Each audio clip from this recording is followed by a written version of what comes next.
Gloria a Dios. Y mientras leía ese pasaje, dice la escritura de que todos nos descarriamos, dice, como ovejas, dice, y cada uno, dice, se fue por su camino. En otras palabras, dice ese pasaje de que cada uno hizo como quería, cada uno hizo como le daba la gana, cada uno pecó sin importarle que el pecado lastime el corazón de Dios. Todos, diga conmigo todos nosotros, ¿verdad? Yo les he dicho a ustedes en otras ocasiones como algunas personas dicen, pero es que yo no soy un malo, yo no fumo, yo no bebo, yo no uso drogas, yo no hago nada que sea malo. ¿Por qué yo soy un pecador? Y hemos aprendido nosotros lo que dice la Biblia, de que el pecado realmente no es una acción, sino que es una condición. Y dice Romanos capítulo 3 versículo 10 que delante de Dios no hay ni siquiera uno que sea justo. No hay ni siquiera uno que sea perfecto. Legalmente delante de Dios no hay una persona que pueda decirle al Señor, Señor, yo no soy un pecador. Así que ser un pecador no necesariamente es una persona que fuma, que bebe, que baila, que se emborracha, sino que lo único que yo necesito para considerarme un pecador delante de Dios es simple y sencillamente es vivir al margen de lo que dice la Biblia. Eso es lo único que yo necesito. Hacer de mi vida o vivir mi vida o pensar de manera independiente a la palabra de Dios. Es lo único que yo necesito para considerarme un pecador delante de Dios. No necesito hacer nada malo ni dejar de hacer nada bueno. Simple y sencillamente pensar de una manera paralela o afuera del pensamiento de la palabra de Dios, es tener una opinión diferente. Un pecador es una persona que tiene una opinión diferente a la que tiene Dios. Gloria a Dios. Entonces, el pecado no es algo que nosotros hacemos, es algo con lo que nosotros nacemos. Estaba leyendo un poquito acerca de las enfermedades genéticas. Y decía el artículo que estaba leyendo que no hay nada que un hijo pueda hacer para no recibir una enfermedad genética. Dice que por el simple hecho de ser procreado con una persona que sufre de una enfermedad, automáticamente ese hijo o esa persona nace con una predisposición a una enfermedad. De la misma manera opera el pecado. No es algo que nosotros no queremos recibir. No hay una persona. Yo creo que si a nosotros nos hubiesen preguntado, ¿usted quiere nacer pecador? Yo creo que todos hubiésemos dicho que no. Yo hubiese dicho, no, yo no quiero nacer pecador. Pero como fue algo que no se me preguntó, sino que el pecado vino en mi información genética, es decir, es parte de mi naturaleza. Yo nací siendo pecador. Yo ya nací, mire qué tremendo es esto. Yo ya nací teniendo una opinión diferente a la opinión de la palabra de Dios. Yo ya nací así. Y es por eso que el ser humano no puede cambiarse a sí mismo. No hay nada que el ser humano pueda hacer para cambiar su genética. No hay nada que el ser humano pueda hacer para cambiar su naturaleza. En nuestras propias fuerzas nosotros no podemos decir, ¿saben qué? A partir de mañana dejo de ser un pecador. No podemos nosotros. Mire, les voy a decir algo. Hay gente que se sacrifica por quitarse el pecado a sí mismo. Y lo peor de todo es que se sienten frustrados porque siguen siendo pecadores. Tal vez tienen una costumbre, tal vez tienen un hábito, tal vez hay algo que saben que están haciendo que no está bien, que los mantiene esclavizados y quieren deshacerse de eso. Y entonces comienzan a hacer prácticas, disciplinas para ser libres de eso y no lo pueden quitar. Sin embargo, miren qué hermoso es esto, que Dios sabe que no hay nada que nosotros podamos hacer para arrancarnos el pecado. Dios sabe eso.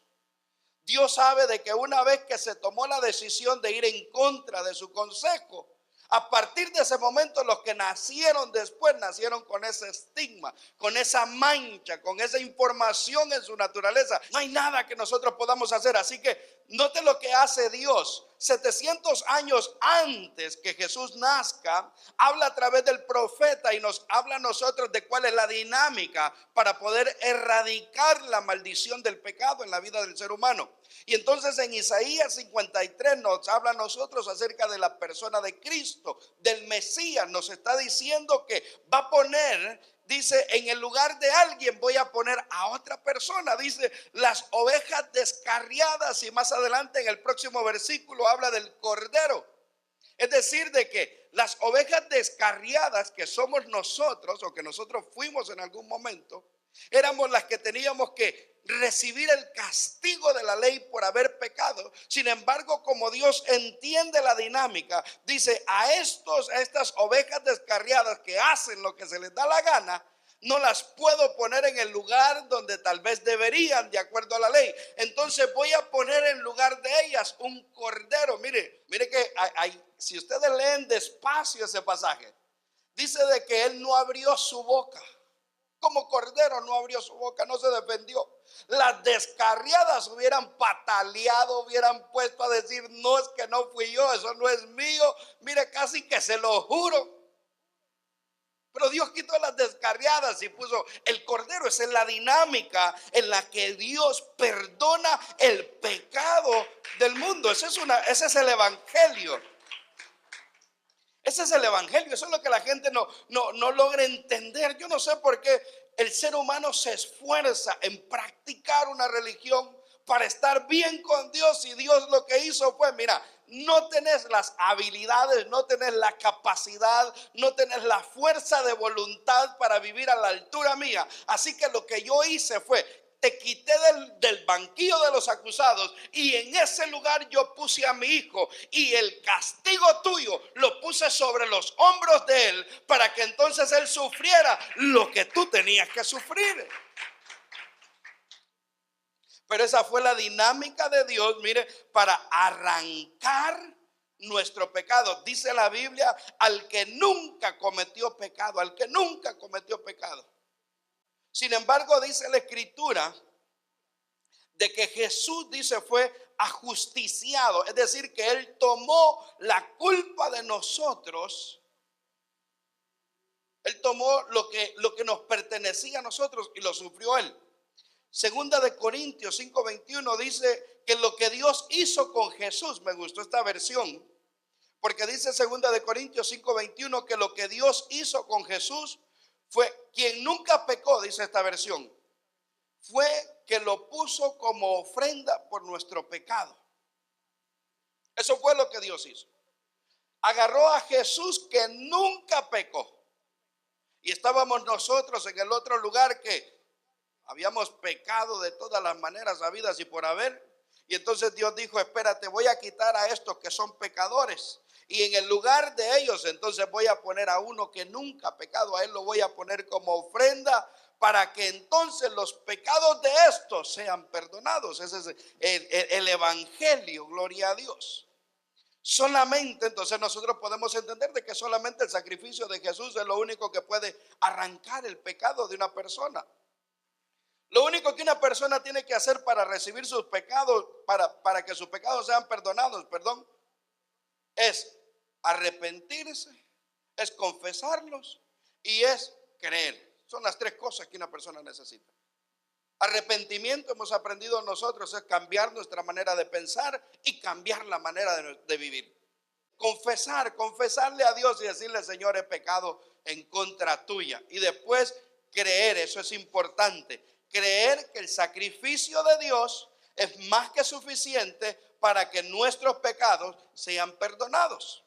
Eso es lo único que una persona necesita. Y la dinámica de Dios es hermosa, porque Dios agarró a uno, dice, al Cordero de Dios. Juan lo llamó, ese es el Cordero de Dios, que quita el pecado del mundo. Mire, la gente estaba bajando, queriendo ser bautizada, porque ellos habían entendido, las aguas del río Jordán van a quitar de mí el pecado. Y Juan apuntó y dijo, no es el bautismo, no es la dinámica espiritual, no es el que yo los sumerja, no es el que yo los limpie, es Él, el Cordero de Dios, el único que quita el pecado del mundo. Gloria a Dios por Él. Ese Isaías, ese pasaje que acabamos de leer, ese Isaías dice, Isaías 53:5, estaba leyendo la Biblia latinoamericana y me gustó mucho porque dice, Él fue traspasado por nuestras rebeliones, Él fue aplastado por nuestros pecados, Él soportó el castigo que nos trae paz. Diga conmigo, que nos trae paz. Que nos trae paz, y por sus llagas hemos sido nosotros sanados. Y lo primero que nosotros tenemos que entender es que dice la Biblia que cuando Dios crea al ser humano, lo crea para enseñorearse de toda la creación. Yo lo he enseñado, lo he predicado, lo sigo diciendo. Cuando Dios creó al ser humano, lo puso en la tierra para que lo representara a Él, en todo el sentido de la palabra. En otras palabras, el hombre, el ser humano, era el Señor de la tierra. Eso es lo que Dios tenía en mente. Lo puso en un lugar, nosotros conocemos el nombre de ese lugar, que es el Edén. Y en el Edén, donde Dios puso al ser humano, dice la Biblia, nos deja claro que ahí no existía ni la pobreza, ni la enfermedad, ni el dolor. El propósito de Dios cuando creó al ser humano fue que viviera saludable, que viviera feliz y que viviera con abundancia. Pero cuando yo veo los cristianos hoy en día, yo digo que hay algo como que no cuadra. Yo creo que, les voy a decir esto, yo creo que la idea que nosotros tenemos de cristianos hoy en día está bien lejos de lo que Dios pensaba con el ser humano. Porque muchos cristianos hoy en día lo que están es tristes, amargados. Hay muchos cristianos que lo que están es con la cara larga. Dios nos creó para que nosotros vivamos felices. Dios nos creó a nosotros para que nosotros, dice, tengamos abundancia. ¿Cuántos de ustedes creen eso? Dios nos creó a nosotros para que tengamos gozo, pero hay algunos cristianos que están tristes. ¿Saben por qué? Porque nosotros tenemos que entender, hay un contraste en los primeros capítulos del libro de Génesis. Y noten esto, Dios tenía como propósito poner al ser humano y le dio todo lo que el ser humano iba a necesitar. Le dio autoridad, le dio dominio, le dio todos los recursos necesarios para que estuviera bien, estuviera saludable y estuviera contento. Eso era Dios. Pero el enemigo vio eso y el enemigo dijo, a estos los voy a hacer que pierdan eso que Dios les ha dado. Les dio salud, los voy a enfermar. Les dio abundancia, los voy a empobrecer. Les dio gozo, los voy a volver miserables. Y la manera como el enemigo hizo o logró su acometido fue seduciendo al ser humano para que tuviera un criterio diferente al que tenía Dios. El enemigo vio a aquella primera pareja y los vio gozando de abundancia, los vio gozando de felicidad, los vio gozando de salud. Y mire, él dijo, les voy a hacer a estos que pierdan eso. Y entonces los sedujo y les dijo, ¿con qué Dios les dijo a ustedes eso? Puso en tela de juicio la palabra de Dios. Ese era el plan del enemigo. En el momento que el hombre decidió independizarse de Dios, el hombre cayó en pecado y el pecado le trajo al hombre, no entienda esto, el pecado le trajo al hombre una pérdida tan grande que perdió no solamente su relación con Dios, que debe de ser lo más grande para el ser humano, pero también perdió todo lo que Dios le había dado, perdió la provisión de Dios, perdió la habilidad para estar saludable, perdió la habilidad para ser feliz, perdió la habilidad para ser próspero, perdió la habilidad para tener abundancia. Eso fue lo que el pecado le heredó al hombre. Y después de que aquella primera pareja pecó, nosotros nacimos en nuestra información genética pobres, enfermos, desgraciados, sin esperanza, tristes, con carencia. Y no hay nada que podamos hacer nosotros para quitarnos eso de encima. Pero el sacrificio, mire, esto es lo hermoso, porque el evangelio no solamente es perdón de pecados. El evangelio también es el restablecimiento de todo lo que Dios le había dado al hombre. No solamente nosotros nos volvemos a Dios, sino que todos los recursos que habíamos perdido por causa del pecado los recuperamos. Es difícil creer esto. Yo digo, ¿cómo es posible que nosotros creamos que vamos para el cielo y que nuestros pecados han sido perdonados y no somos capaces de creer que Dios quiere que seamos felices? Por eso me gustó la versión latinoamericana, porque dice, su castigo nos trajo a nosotros paz. Su castigo nos trajo a nosotros paz. No solamente nuestros pecados son perdonados, sino que cuando nosotros abrazamos, creemos, hacemos nuestro ese intercambio que Dios hizo en el banquillo de los acusados y nos quitó a nosotros las ovejas descarriadas y sentó su cordero, en ese momento Dios también nos entrega a nosotros la manera, la calidad de vida que Dios quiere que nosotros vivamos. O sea que el sacrificio de Cristo no solamente trae perdón de pecados, sino que nos restablece la calidad de vida de Dios. Hemos hablado, como dice la Biblia, que la creación gime a una por la manifestación de los hijos de Dios. Pero si nosotros no entendemos que ya fue pagado, no estamos disfrutando de algunas cosas que ya fueron pagadas en la cruz del Calvario. Jesús ya lo pagó por nosotros. No es que yo me tengo que esforzar, no es que yo tengo que pagar el precio, no es que yo me tengo que sacrificar. Yo lo único que tengo que hacer es presentarme ahí enfrente y decirle, mire, ya está pagado, eso es mío y quiero que me lo entreguen. Él soportó el castigo que nos trae a nosotros la paz y por sus llagas hemos sido nosotros sanados. Es decir, de que el pecado no solamente nos afecta a nosotros en la mente, sino que también nos afecta en nuestro cuerpo. Ahora, lo que Jesús hizo en la cruz del Calvario no solo nos afecta espiritualmente, sino que también nos afecta a nosotros en la mente y nos afecta en el cuerpo. O sea, nosotros tenemos que creer eso, que no solamente hemos sido limpiados en nuestro espíritu de nuestros pecados, sino que nuestra mente y nuestro cuerpo también tienen que alcanzar el beneficio del sacrificio de Cristo en la cruz del Calvario. Nuestra fe tiene que ir más allá de lo espiritual y tenemos que entrar entonces a abarcar, como diríamos ahí, la redención emocional y la redención física. Ahora, yo quiero hablarles a ustedes rapidito. Dice ahí Isaías 53:5, dice, fue azotado para que nosotros pudiéramos ser sanados. Fue azotado para que nosotros pudiéramos ser sanados. Si yo creí en Él, si yo creo que por el sacrificio de Él en la cruz del Calvario mis pecados han sido perdonados, yo tengo que creer, yo debo de creer que por ese mismo sacrificio este cuerpo también tiene que estar sano. Dice que Él fue azotado, fue lacerado, fue golpeado. Dice, no solamente por el perdón de nuestros pecados, sino para que fuéramos sanados. Es que nosotros vamos para el cielo, pero el Señor dijo, pero también, no solamente vienen para acá mis hijos, sino que van a estar sanos. Pero si no sabemos eso, vamos a estar esperando en el lobby de la salvación el que Él venga a recogernos enfermos, porque no sabemos.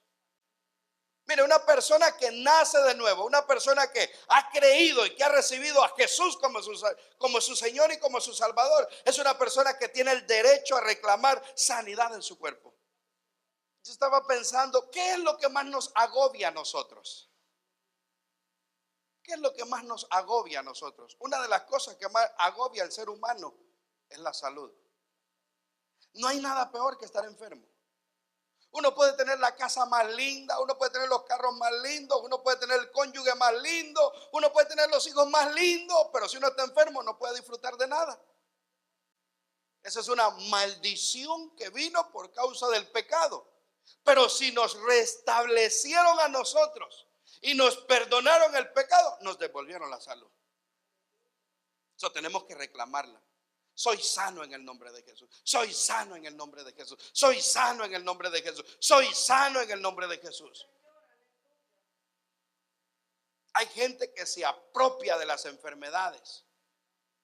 Es que fíjese que yo tengo. Es que fíjese de que fui al doctor y me dijo que yo tengo que es que como en mi familia, mis abuelos, mis papás y todos nosotros tenemos en nuestra genética una enfermedad de diabetes, entonces él dice de que yo voy a morir de diabetes. A nosotros nos quita el gozo la enfermedad. Además, gente muchas veces deja de servirle a Dios porque están enfermos. Pero esta mañana, en el nombre de Jesús, todo aquel que esté enfermo se levanta por causa del sacrificio de Cristo y es sano ahora mismo en el nombre de Jesús.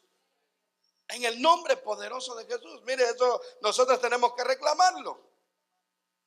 Romanos 8:32 dice: Dios, dice la Biblia del lenguaje sencillo, no nos negó ni siquiera a su propio Hijo, sino que lo entregó por nosotros. Así también nos dará junto con él todas las cosas. Dios no nos negó. Mire, lo más preciado, yo estaba pensando, lo más preciado, lo más grande, lo más costoso de Dios, lo más apreciado de Dios es su Hijo. Y dice el apóstol Pablo de que no nos los negó, sino que nos los dio. Veíamos nosotros en Isaías cómo dice que Él lo puso en el lugar nuestro. Dios nos los dio. Y dice el apóstol Pablo, si Él nos dio a su Hijo, ¿cómo no nos va a dar juntamente con Él todo lo demás? En la cruz no solamente recibimos nosotros el perdón de nuestros pecados, sino que recibimos nosotros, yo diría de esta manera, un acceso a una provisión divina, a una provisión ilimitada. Mire, solo hay que creerlo y hacerlo nuestro.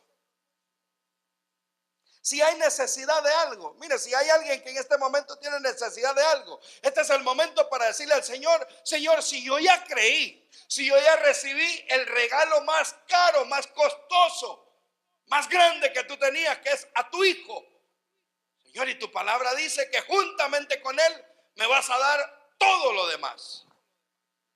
Tenemos nosotros que abrazar esa palabra. ¿De qué estamos carentes en esta mañana? ¿Qué nos hace falta? ¿De qué estamos necesitados? Porque juntamente con Cristo vino lo que nosotros necesitamos. Mire, yo no sé, tal vez para algunos todas las cosas significa tal vez ropa para el frío, porque estamos entrando en el invierno, y puede ser alguien que no tiene ropa adecuada para este tiempo en el que estamos aquí en Estados Unidos. Para otro puede ser de repente un carro. Es decir, que la necesidad de cada uno de nosotros puede ser diferente, pero todos necesitamos algo. La buena nueva de Dios es que todo lo que nosotros necesitamos, ya Dios nos los dio juntamente con Cristo en la cruz del Calvario. ¿Cuántos de ustedes creen eso? Es que miren, necesitamos revelación, necesitamos saber esto. Si no nos vamos, mire, vamos a vivir una vida de carencia, de necesidad. Vamos a pasar nosotros con hambre, vamos a pasar nosotros con frío, vamos a pasar nosotros, no sé cómo. Pero ya juntamente con Cristo se nos dio todo lo que nosotros necesitamos. Amén. Gloria a Dios. Todo. Mire, no solamente la salud, sino todo. Diga conmigo todo. Ahora, cada vez que usted encuentre que en su vida hay necesidad de algo, dígale al Señor: Señor, juntamente con Cristo en la cruz del Calvario me diste eso. En el nombre de Jesús, recíbalo. Por eso es que Él es nuestro Padre. Amén. Gloria a Dios. Dice la Biblia: ustedes saben por qué no han recibido, dijo Jesús, porque ustedes no han pedido. Y hay veces que cuando piden mal, porque piden para sus propios deleites. Piden ustedes con motivaciones egoístas. Por eso es que no han recibido.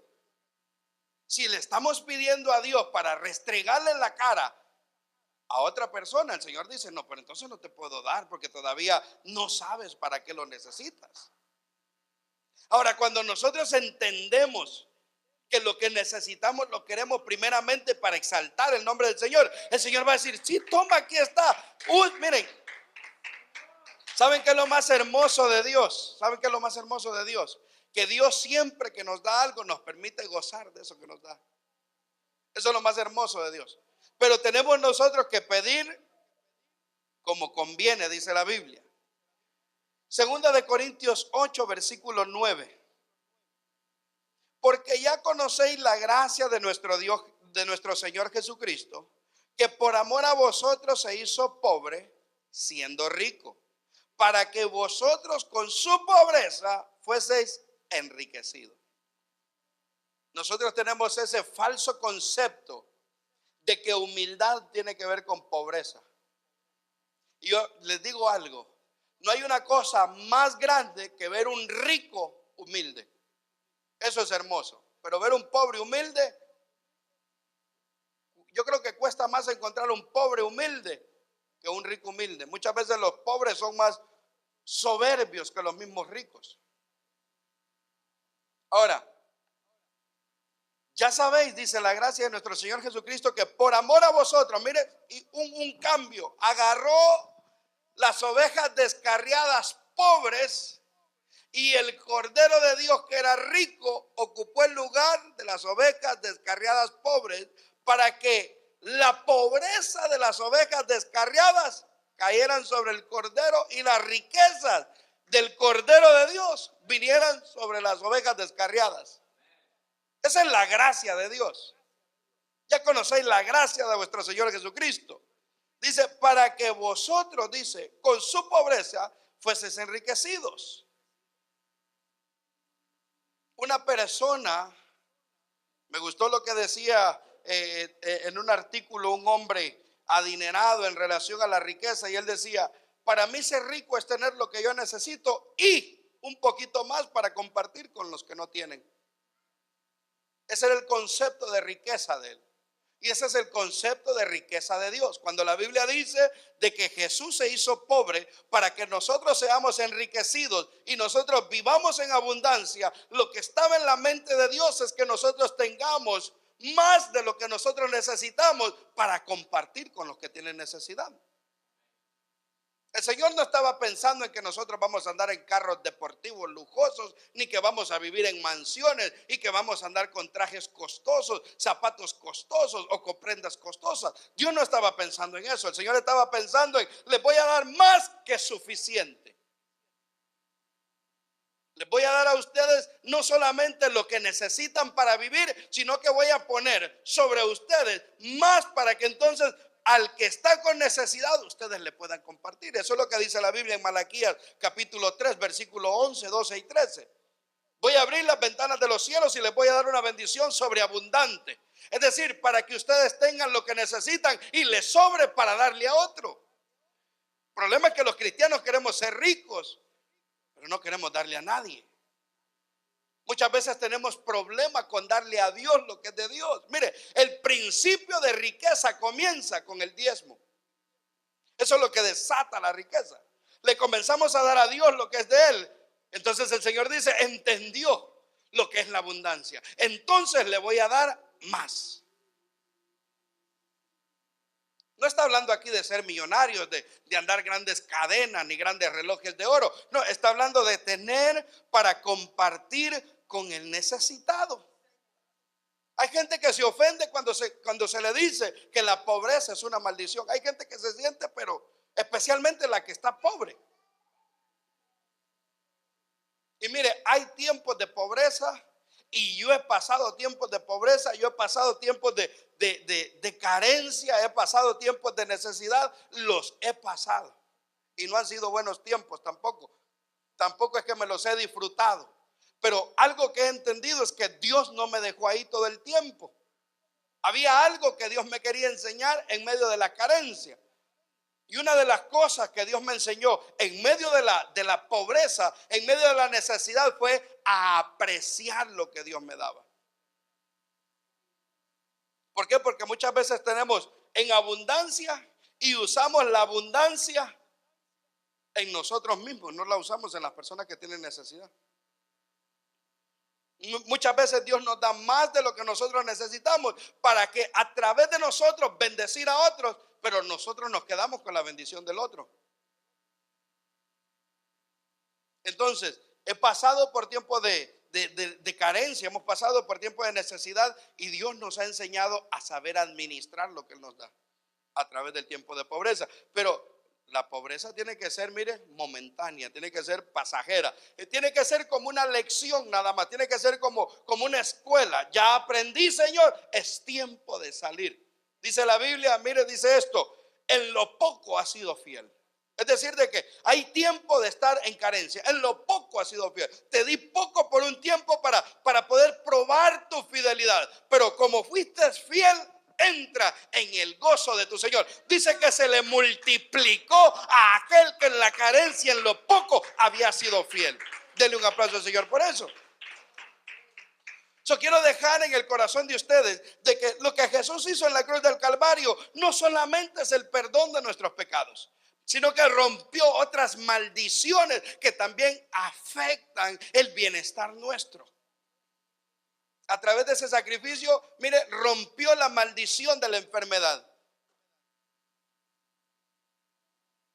Legalmente, la enfermedad no tiene derecho sobre nuestro cuerpo.